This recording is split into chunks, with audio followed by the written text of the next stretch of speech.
ನಮಸ್ಕಾರ ರೀ. Operation Sindoor coaching ಸೆಂಟರ್ಗೆ ಸ್ವಾಗತ.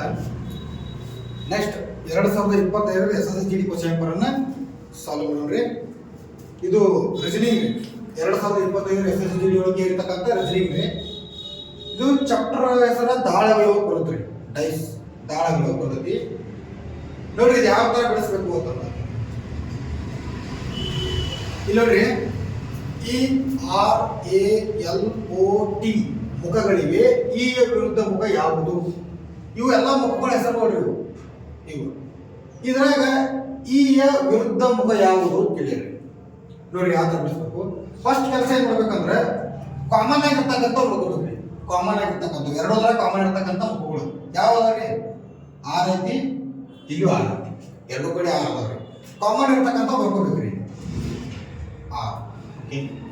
ನೆಕ್ಸ್ಟ್ ಏನ್ ಮಾಡ್ಬೇಕು ನೋಡ್ರಿ, ಯಾವ್ದು ಕಾಮನ್ ಆಗಿರಲ್ಲ ಅಲ್ಲಿ ಹಿಡ್ಕೊಂಡು ದಾಳವನ್ನ ತಿರುಗಿಸ್ಬೇಕ್ರಿ. ಇಲ್ಲೂ ಕಾಮನ್ ಐತ್ರಿ, ತಿರುಗಿಸ್ಬೇಕಂದ್ರೆ ಯಾವ ತರ ನೋಡ್ರಿ. ಫಸ್ಟ್ ನೋಡ್ರಿ, ಆರ್ ಆದ ಕಡೆ ಆಗುತ್ತೆ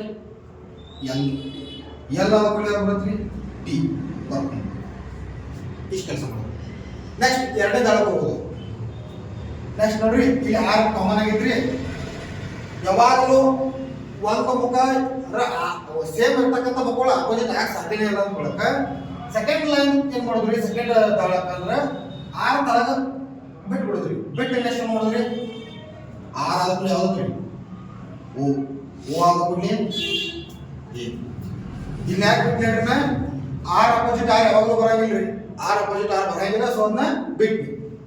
ಇನ್ನು ನೋಡ್ರಿ, ಇಲ್ಲಿ ಇರ್ತಕ್ಕಂಥ ಉಳಿದ ಮುಖಗಳು ಯಾವು? ಈ ಐತ್ರಿ, ಈ ಒಂದ ಉಳದ್ರಿ. ನೋಡ್ರಿ ಆರ್ ಬರ್ದನಿ, ಆರ್ ಬರ್ದನಿ, ಎ ಬರ್ದನಿ, ಎಲ್ ಬರ್ದನಿ, ಓ ಬರ್ದನಿ, ಟಿನೂ ಬರ್ದನಿ.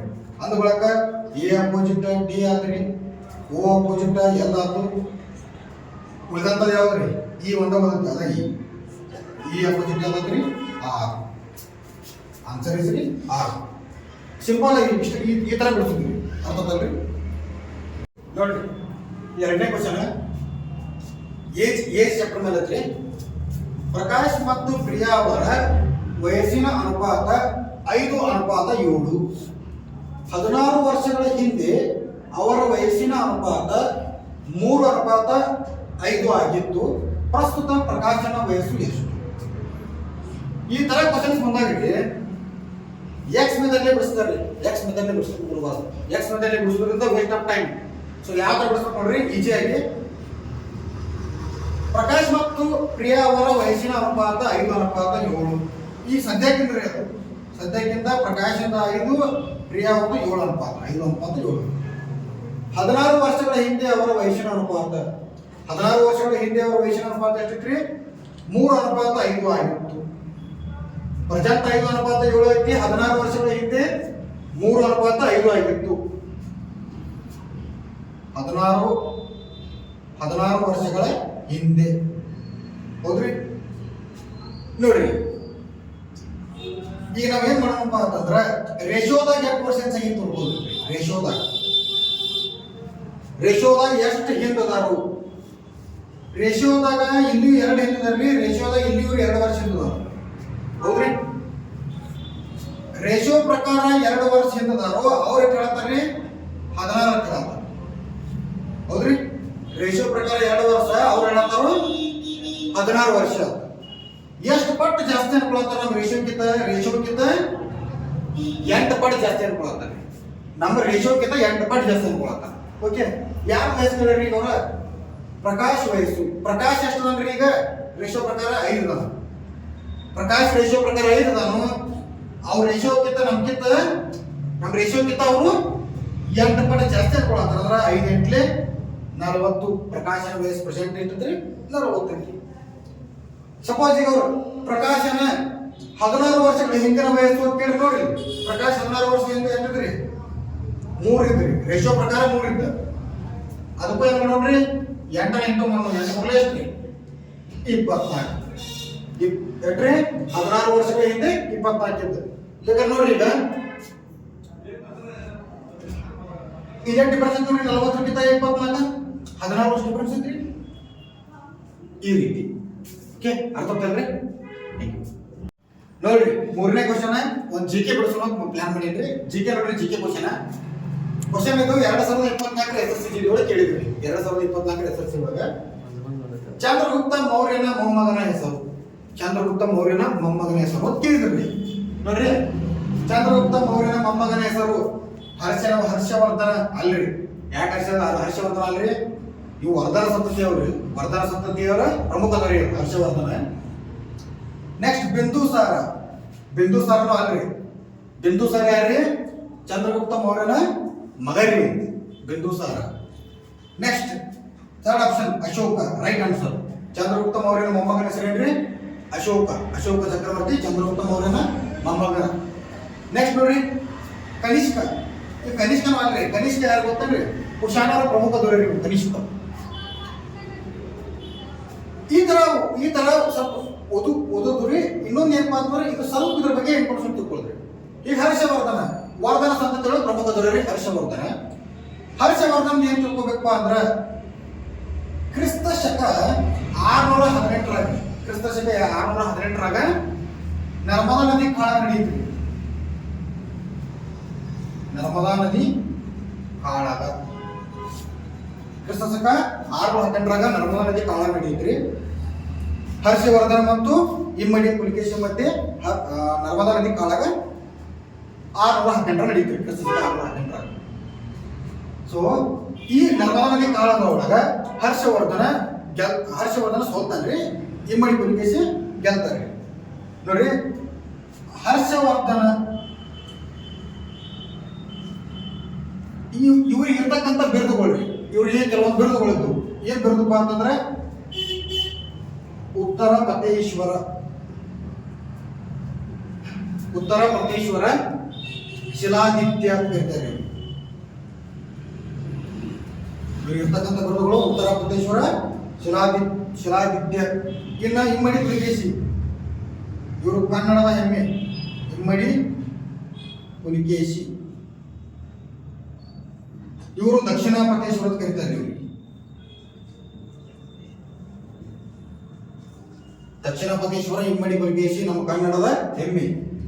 ಇವರ ಮಧ್ಯೆ ಮತ್ತು ಹರ್ಷವರ್ಧನರ ಮಧ್ಯೆ ಕ್ರಿಸ್ತ ಶಕ 618ರಲ್ಲಿ ಯುದ್ಧ ನಡೆಯಿದ್ರಿ. ಅದು ಯುದ್ಧದ ಹೆಸರೇನ ನರ್ಮದಾ ನದಿ ಕಾಳಗ ಇಮ್ಮಡಿ ಪುಲಿಕೇಶಿ ವರ್ಸಸ್ ಹರ್ಷವರ್ಧನ ನಡೆಯಿದ್ರಿ. ಇಮ್ಮಡಿ ಪುಲಿಕೇಶಿ ಯುದ್ಧದಾಗ ಗೆಲ್ತಾರೆ. ನೆಕ್ಸ್ಟ್ ಬಿಂದುಸಾರ. ಬಿಂದುಸಾರ ಇವರು ಮೌರ್ಯ ಸಾಮ್ರಾಜ್ಯದ 2ನೇ ದೊರೆ ರೀ. ಚಂದ್ರಗುಪ್ತ ಮೌರ್ಯ ಅವರು ತೀರ್ಕೊಂಡ್ಲೆ ನೆಕ್ಸ್ಟ್ ಬರ್ತಕ್ಕಂಥ ರಾಜ ಬಿಂದುಸಾರ. ಇವ್ರು ಬಿಂದುಸಾರ ಯಾರಪ್ಪ ಅಂತಂದ್ರ ಅಶೋಕನ ತಂದೆ. ಅಶೋಕನ ತಂದೆ ಹೆಸರೇನ್ರಿ? ಇವರ ಬಿಂದುಸಾರ. ನೆಕ್ಸ್ಟ್ ನೋಡ್ರಿ ಅಶೋಕ ಚಕ್ರವರ್ತಿ. ಅಶೋಕ ಚಕ್ರವರ್ತಿ ಮೌರ್ಯ ಸಾಮ್ರಾಜ್ಯದ ಫೇಮಸ್ ದೊರೆ, ಪ್ರಮುಖ ದೊರೆ ಅಶೋಕ ಚಕ್ರವರ್ತಿ. ಇವ್ರ ಬಗ್ಗೆ ಸ್ವಲ್ಪ ಬ್ರೀಫ್ ಆಗಿ ತಿಳ್ಕೊಳ್ರಿ. ಅಶೋಕ ಚಕ್ರವರ್ತಿ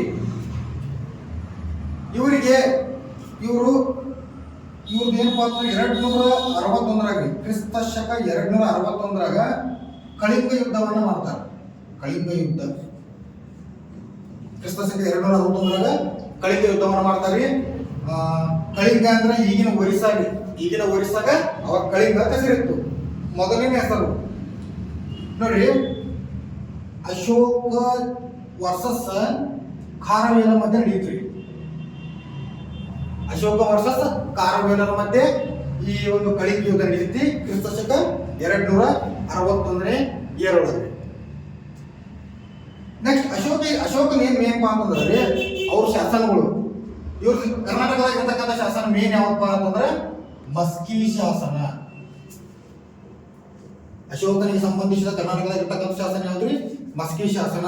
ಈ ಮಸ್ಕಿ ಶಾಸನ ಒಳಗ ಅಶೋಕನಿಗೆ ದೇವನಾಮ ಪ್ರಿಯದರ್ಶಿನಿ ಅಂತ ಕರೆದಾರೆ. ಯಾವ ಶಾಸನ ರೀ? ಮಸ್ಕಿ ಶಾಸನ. ಇದು ರಾಯಚೂರು ಜಿಲ್ಲೆ ಒಳಗೆ ಕಂಡು ಬರುತ್ತೆ. ರಾಯಚೂರು ಜಿಲ್ಲೆಯಲ್ಲಿ ಮಸ್ಕಿ ಶಾಸನ ಐತಿ. ಈ ಮಸ್ಕಿ ಶಾಸನದಾಗ ಅಶೋಕನಿಗೆ ಒಂದು ಬಿರುದು ಐತ್ರಿ. ಯಾವುದು?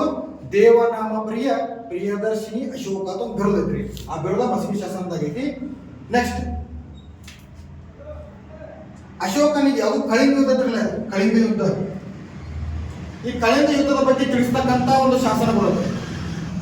ಕಳಿಂಗ ಯುದ್ಧದ ಬಗ್ಗೆ ತಿಳಿಸ್ತಕ್ಕಂಥ ಶಾಸನ 13ನೇ ಬಂಡೆಗಲ್ಲು ಶಾಸನ. 13ನೇ ಬಂಡೆಗಲ್ಲು ಶಾಸನ ಕಳಿಂಗ ಯುದ್ಧದ ಬಗ್ಗೆ ಹೇಳ್ತೈತಿ. ಈ ಕಳಿಂಗ ಯುದ್ಧ ಮುಗಿದ ನಂತರ ಅಶೋಕನಿಗೆ ಯುದ್ಧದಿಂದ ನೋವು ಹಾನಿ ಆಗ್ತವೆ, ಸಿಕ್ಕಾಪಟ್ಟೆ ಪ್ರಾಣ ಹಾನಿ ಆಗ್ತಾವು. ಸೊ ಇದರಿಂದ ಮನ ಪರಿವರ್ತನೆ ಆಗ್ತದೆ. ಅಶೋಕ ಆಗಿ ಏನ್ ಮಾಡ್ತಾರೋ ಬೌದ್ಧ ಧರ್ಮವನ್ನ ಸ್ವೀಕಾರ ಮಾಡ್ತಾರೆ. ಅಶೋಕ ಅವರು ಬೌದ್ಧ ಧರ್ಮವನ್ನ ಸ್ವೀಕಾರ ಮಾಡ್ತಾರೋ. ಯಾರ ಒಂದು ನೇತೃತ್ವದಲ್ಲಿ ಬೌದ್ಧ ಧರ್ಮವನ್ನ ಸ್ವೀಕಾರ ಮಾಡ್ತಾರೋ ಎಕ್ಸಾಮ್ ಕೇಳಿದಾರೆ. ಯಾರ ನೇತೃತ್ವದಲ್ಲಿ ಯಾವ ಸನ್ಯಾಸಿಯ ಅಂಡರ್ದಾಗ ಇವರು ಬೌದ್ಧ ಧರ್ಮವನ್ನ ಸ್ವೀಕಾರ ಮಾಡ್ತಾರೆ ಕ್ವಶನ್ ಕೇಳಿ. ಆ ಸನ್ಯಾಸಿ ಅವರ ಹೆಸರು ಏನಪ್ಪಾ ಅಂದ್ರ ಉಪಗುಪ್ತ. ಇವರು ಬೌದ್ಧ ಧರ್ಮದ ಒಬ್ರು ಸನ್ಯಾಸಿ ಉಪಗುಪ್ತ ಅವರು. ಇವರ ಒಂದು ನೇತೃತ್ವದಲ್ಲಿ ಅವ್ರು ಏನ್ ಮಾಡ್ತಾರೋ ಅಶೋಕ ಬೌದ್ಧ ಧರ್ಮವನ್ನ ಸ್ವೀಕಾರ ಮಾಡ್ತಾರೆ. ಅಶೋಕ್ ಬಗ್ಗೆ ಇಷ್ಟು ಬ್ರೀಫ್ ಆಗಿ ಇರ್ತೈತ್ರಿ ನಾಲೆಜ್. ಇನ್ನೂ ಐತ್ರಿ ಜಾಸ್ತಿ ನೋಡ್ರಿ, ಅದನ್ನು ನಮ್ಮ ಕೋಚಿಂಗ್ ಫುಲ್ ಎಕ್ಸ್ಪ್ಲೇಷನ್ ಮಾಡಿ ಕೊಡ್ತೀವಿ. ಇಲ್ಲಿ ಬ್ರೀಫ್ ಆಗಿ ತಿಳ್ಕೊಂಡ್ರಿ. ಇನ್ನೊಂದು ನೋಡ್ರಿ, ಕನಿಷ್ಕ. ಇವರು ಕನಿಷ್ಕ ಅವರು ಕುಶಾಣರ ಪ್ರಮುಖ ದೊರೆ. ಕನಿಷ್ಕ ಇವರಿಗೆ ಕನಿಷ್ಕರಿಗೆ ಒಂದು ಬಿರುದೈತ್ರಿ. ಕನಿಷ್ಕಗ ಎರಡನೇ ಅಶೋಕ ಅಂತ ಕರೀತಾರೆ. ಕನಿಷ್ಕ ಏನ್ ಕರೀತಾರೆ? ಎರಡನೇ ಅಶೋಕ. ಯಾಕಪ್ಪ ಅಂತಂದ್ರ ಅಶೋಕನ ಸೇಮ್ ಆಡಳಿತ ಮಾಡ್ತಾರೆ ಇವರು ಕನಿಷ್ಕ ಅವರು. ಏನಪ್ಪಾ ಅಂತಂದ್ರ ಇವರು 4ನೇ ಬೌದ್ಧ ಸಮ್ಮೇಳನವನ್ನು ನಡೆಸ್ತಾರೆ. ಕನಿಷ್ಕ ಅವರು 4ನೇ ಬೌದ್ಧ ಸಮ್ಮೇಳನವನ್ನ ನಡೆಸ್ತಾರೆ. ಸೊ ಇದೇ ಕಾರಣ ಸಲುವಾಗಿ ಕನಿಷ್ಕ ಅವರು ಬೌದ್ಧ ಧರ್ಮವನ್ನ ಪಾಲನೆ ಮಾಡ್ತಿದ್ರು. 4ನೇ ಬೌದ್ಧ ಸಮ್ಮೇಳನ ನಡೆಸ್ತಾರೆ ಕನಿಷ್ಕ ಅವರು. ಇವರಿಗೆ ಕುಶಾಣರ ಪ್ರಮುಖ ದೊರೆ ಕನಿಷ್ಕ ಅವರು. ಓಕೆ, ಇವತ್ತಿನ ಇಷ್ಟಿತ್ತು ವಿಡಿಯೋ. ಇದೇ ರೀತಿ ಡೈಲಿ GK, ಮ್ಯಾಥಮೆಟಿಕ್ಸ್, ರೀಸನಿಂಗ್ ಇದೇ ರೀತಿ ವಿಡಿಯೋ ಮಾಡ್ತಿರ್ತಾರೋ. ದಯವಿಟ್ಟು ಚಾನಲ್ ಸಬ್ಸ್ಕ್ರೈಬ್ ಮಾಡಿರಿ. ಥ್ಯಾಂಕ್ ಯು, ಎಲ್ಲರಿಗೂ ಒಳ್ಳೆಯದಾಗಲಿ.